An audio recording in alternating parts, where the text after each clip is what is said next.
Yeah, okay, I bought more stuff. JB had a sale.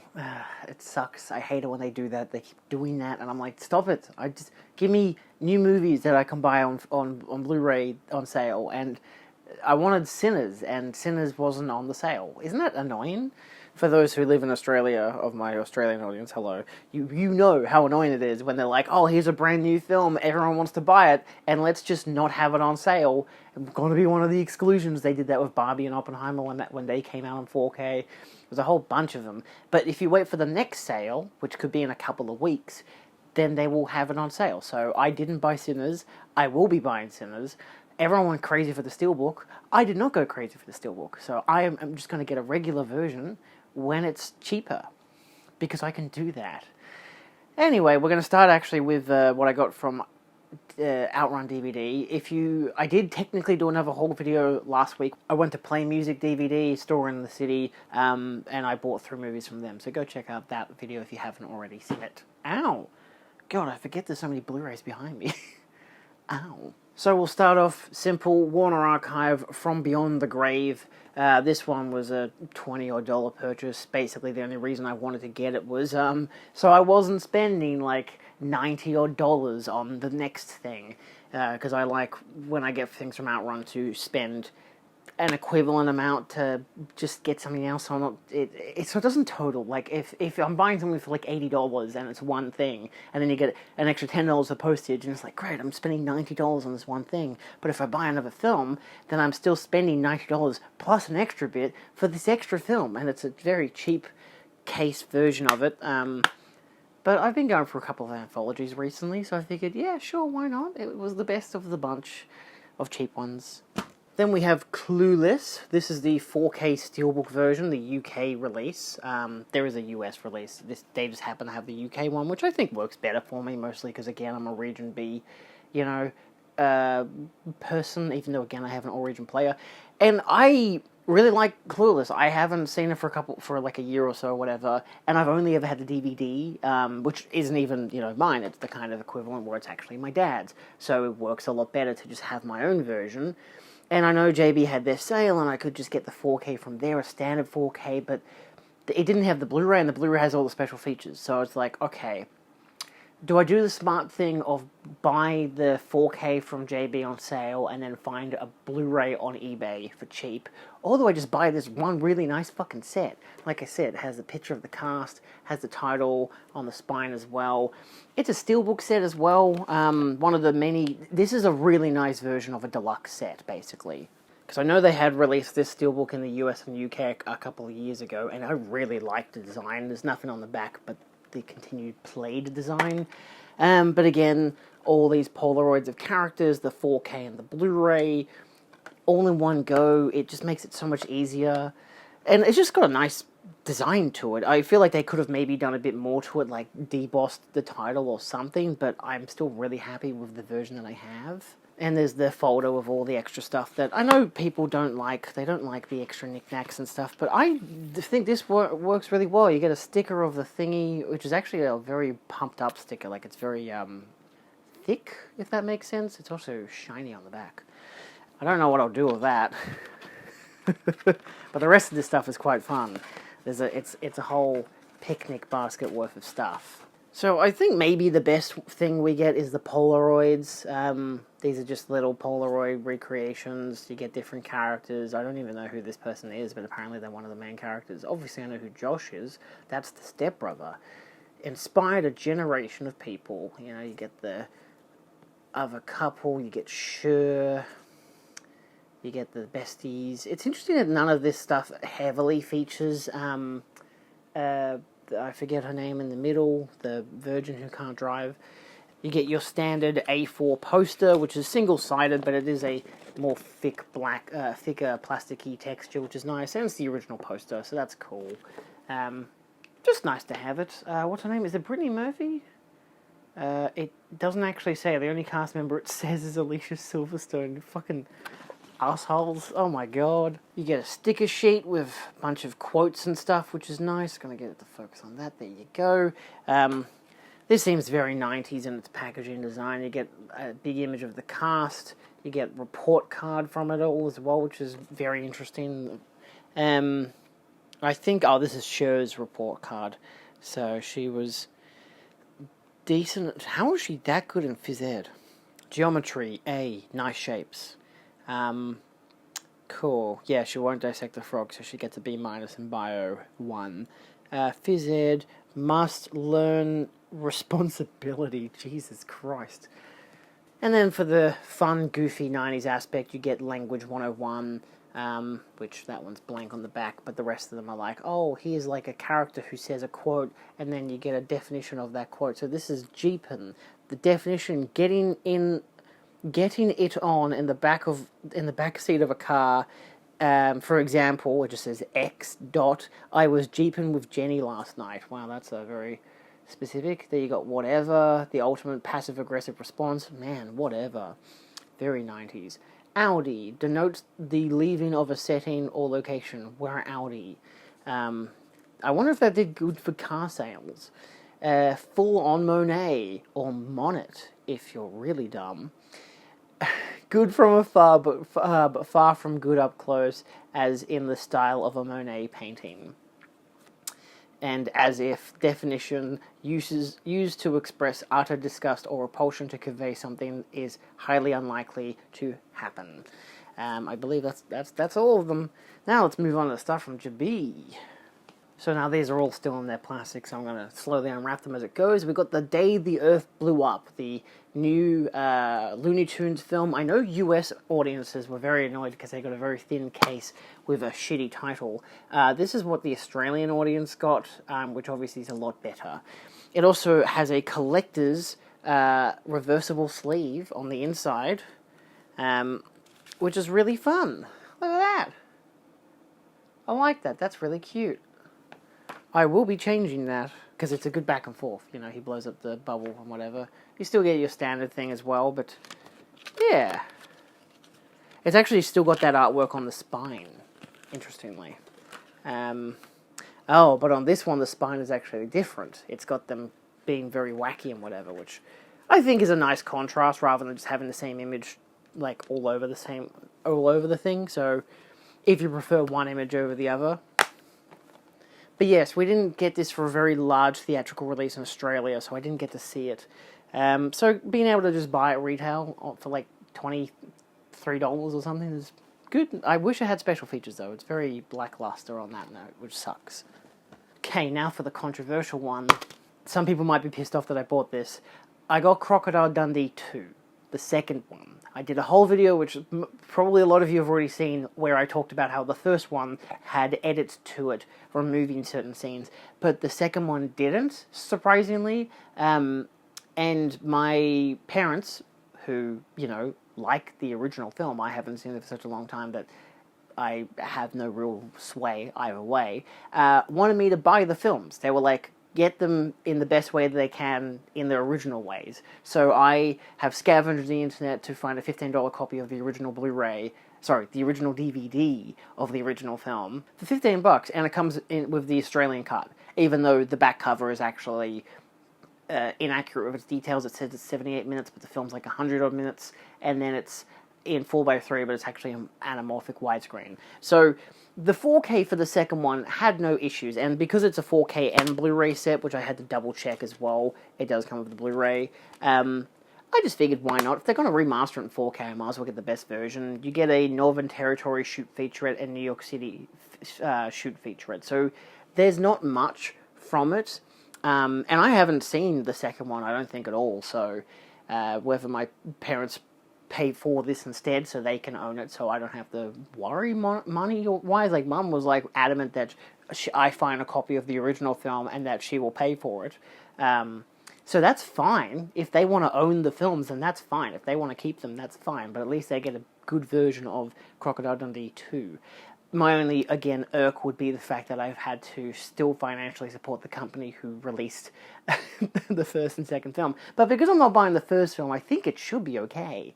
It'll be interesting to see which they won't ever release sales numbers, but the sales of like the first one compared to the second one? Did people buy the second one because it was an untouched version, but still, remastered in 4K in contrast to the first one? And the first one has a big deluxe $80 set that I don't think anyone wants to buy anyway, so... And then they had a buy two get one free sale, which I just found 3 films I had interest in buying that I didn't have and that I haven't seen. So we're going to start with Superman 3. Yeah, if we're talking about controversial films, we're talking about bad ones as well. Apparently, not great. Same as the 4th one. Gee whiz, I wonder if I bought the 4th one. I have the first 2 on 4K anyway, including the second one with the Donner cut.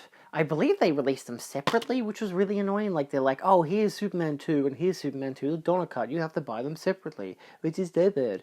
I think there was, actually, now that I remember it, I think there was some kind of HDR issue with these films, or they were re-releasing steelbook versions of the films with a new Dolby Vision grade, I think. Either way, I don't care. It was buy two get one free, so maybe this one was free, maybe the next one was free, one of them were free, and it was $21.58. So if I'm splitting it in half for the 2 films, that's like $10 for a 4K. So or like maybe, let's say $11, which probably is still too much. But it does still have Dolby Vision. It doesn't have It does still have Dolby Atmos. It doesn't have Dolby Vision. It has a commentary by executive producer and producer, so people who obviously just paid for the movie to be made. And sure, why not? We'll pay ourselves to get do a commentary track. That sounds depressing. And on Blu-ray, you get the making of Superman 3, deleted scenes, and theatrical trailer. So yeah, see, that's the ticket price was $26.98. But I got it for $21.58 in the end. Hooray! And again, buy two get one free. We got Superman 4, The Quest for Peace. I did actually just watch the new Superman last night, so that's actually why I saw these and thought, hey, maybe I'll buy Superman 4, even though I've heard not good things. And I was thinking to myself, do I have these films at all? I thought I had them on DVD, but I've only ever had Superman 1, 2, and Returns on DVD. I've never had 3 or 4, I think, because obviously Dad had bought them and was like, yeah, I'm not buying 3 and 4, they're not good.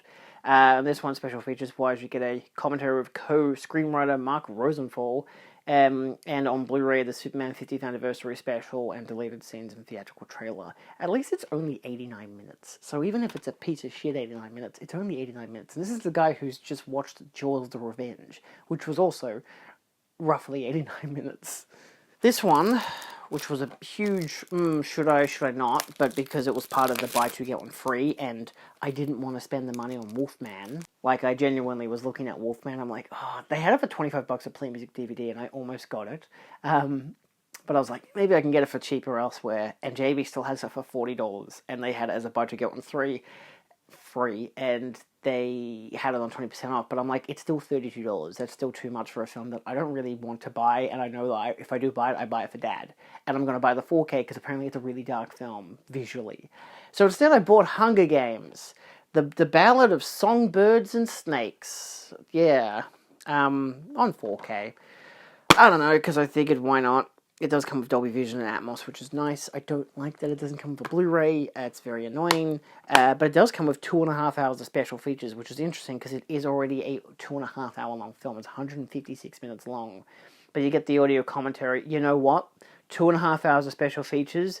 Actually, it might not. It might be more than I thought. Because sometimes they add audio commentary in, which is the same runtime as the film. But it has an audio commentary, but it also has Predator or Prey, the making of the Ballad of Songbirds and Snakes, 8-part documentary, which could be 30 minutes long.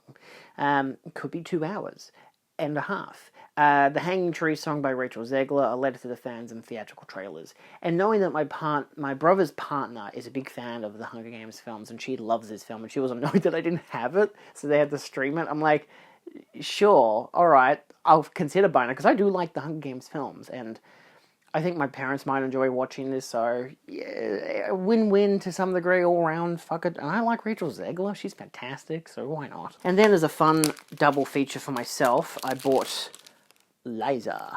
This is a truly terrific, absolutely true story. It's a mouthful, but that is the actual title when you look it up on Letterboxd. How great is that? This one, I know a DVD. I almost bought Fear Below, the new Matthew Holmes film, because he was hoping to send me a Blu-ray copy of the film, and unfortunately they didn't send him enough copies. Actually, I don't think they sent him any copies. But either way, I was going to buy that on DVD because the only release in Australia was the DVD, which has the original artwork, which looks fantastic. But for a release with no special features, even he suggested just buy the German Blu-ray. The poster art looks shitty on it, but at least it's in HD. And I'm like, yeah, that's true. And it's like $30 on eBay, so I might just get that instead. But I did get Liza. Because I just like Liza Minnelli. She's just fucking great. It's a documentary. It's a very simple release. Yeah. I don't know, I've been watching I watched a lot of musicals this year, so some of them included Liza Minnelli, and she's phenomenal. So for a 104-minute long film, I just figured, why not? Ironically, it actually says, why do I keep saying ironically? It has Kino Lorber's logo on the back, so obviously they've done some kind of a release, or they've just produced it. But I figured, this is like a $16, $17 DVD, so I'll just buy that. There's no Blu-ray for it, which sucks, but I'm like, fuck it, I'll just buy the DVD. Modern films on DVD usually look pretty good anyway, so I'll take it, you know. We have New York, New York. New York, I had to actually order it to pick up in store because it wasn't at my local. I actually picked it up at a store close to... I was filming a game today, actually. Hello. It's Saturday that I'm filming this. I was filming a game in Mount Eliza, and the JB Frankston was on the way, and I'm like, you know what? I'll order it to pick up at JB Frankston. I ordered it 2 days ago. They still sent me 2 texts. They sent me a text on the day saying it was ready, and then like on the Friday, they were like, hey, are you going to come and pick this up? I'm like, yeah, come your tits. I'm going to go there on Saturday because I have work, but also I can go there on Saturday to just save me petrol. I can go on the way home, and I got it for like $55 rather than the 60-odd... Was it $70 price tag or something? Anyway, brand new from imprint. I do want to get The Man Who Would Be King, but I might pick it up in the city tomorrow if I get the chance. Another one of those musicals. It's actually got weird dirt or something on its spine, but it kind of fits into the texture so you can't tell. It's, yeah, that thingy there. Either way, there's 2 spines to it, which is great. Very interesting artwork. Is my image gone a bit awry with its colouring? I apologise. You do get this, which obviously details what you get in the set, including 3 discs and 2 cuts of the film, I think. A fuck ton of special features. Yeah, so it's the 163-minute long director's cut and the 137-minute long European cut. Gee, I wonder which version I'm going to watch. Audio commentary by Daniel Kremer. Audio commentary by Scorsese and film critic Carrie Rickey, introduction by Scorsese, teaser trailer, theatrical trailer, and then they talk about all the brand new special features, like interview of actor Barry Primus, a video essay by Daniel Kremer, a scene-by-scene audio commentary with the cinematographer. There's a New York Stories documentary, Liza on New York, interview of obviously actress Liza Minnelli, and then archival interviews with Minnelli, with Scorsese, pre-title card with audio commentary by Daniel Kremer. Where the fuck does the title card come in? Holy shit. Super 8 version, storyboards, alternate and deleted scenes, alternate ending. My goodness gracious. DTS 5.1 surround sound, and LPCM 2.0 mono. The mono is only on the director's cut. Very interesting. A love story is like a song. It's beautiful while it lasts. So, of course, you get the box. I've heard mixed things about this, I think, just in general, but I was also like, I don't really care. I'll take a fucking Liza Minnelli film over anything. So whether or not it's good, it comes with a hardback booklet. Let's look at all the beautiful stuff on the inside. So we get a booklet with other artwork, image there of Mr. De Niro as a saxophonist. Anyway, Bill Jabiri did a essay where you get images. That looks really nice. I feel like this should be a 4K, because I could imagine it would probably look fucking amazing, but it is what it is. Looks like a period piece to some degree, or at least is very highly costumed, very highly stylized, which is great. A lot of just images and text. I think it's just the one essay. It's a pretty large, chunky essay. So it spends a lot of the last couple pages images of the film, which is fine. I like the font as well, New York, New York, written there. Very nice, very musically. You have the director's cut in its standard case, 1080p presentation of the 163-minute director's cut with obviously all the pre-mentioned special features. I think the third disc is all the other special features. This is just the 2 audio commentaries and the interview. The introduction. Just an image there of Liza. This is already a weightier one. The alternate version, which comes with the European theatrical cut plus special features, that actually tells you on the spine, which is really interesting. Rarely do you see that. Because that says director's cut on the spine. I like that they did that. I never ever see that. So that just comes with all the extra special features I already mentioned. It just feels a bit heavy because it just has 2 discs. The special features disc is the same artwork as the case. To wrap this up, I got The Man Who Would Be King. Bought this on Sunday. Went out to JB. Was going to get Chasey and Amy and Bob and Jay and Silent Bob Strike Back. Decided against it in the end because they were on Stan. One of the few times I would actually go for a streaming service, only because they were DVD copies and they had no special features. But yeah, so I got this instead, which I still wanted. It was on sale. It was part of the 20% off, which I was happy with. My dad actually has a DVD copy of this, so theoretically I could have just not bought it, but I don't care.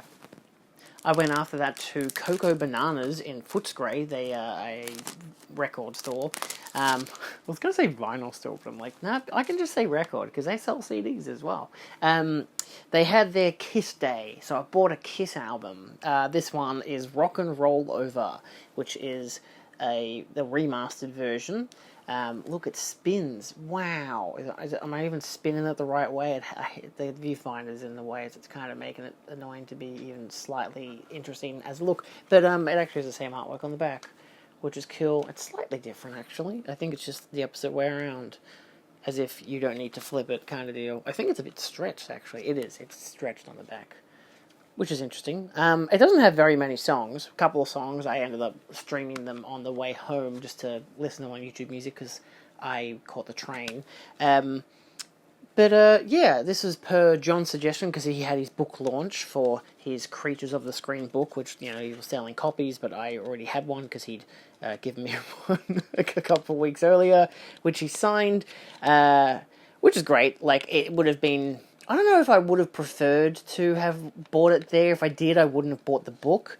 I wouldn't have bought this CD if I didn't. I wouldn't have bought this if I had have bought John's book, so I guess that kind of, helps out the store as well, It's got some, I like that. That's cool artwork.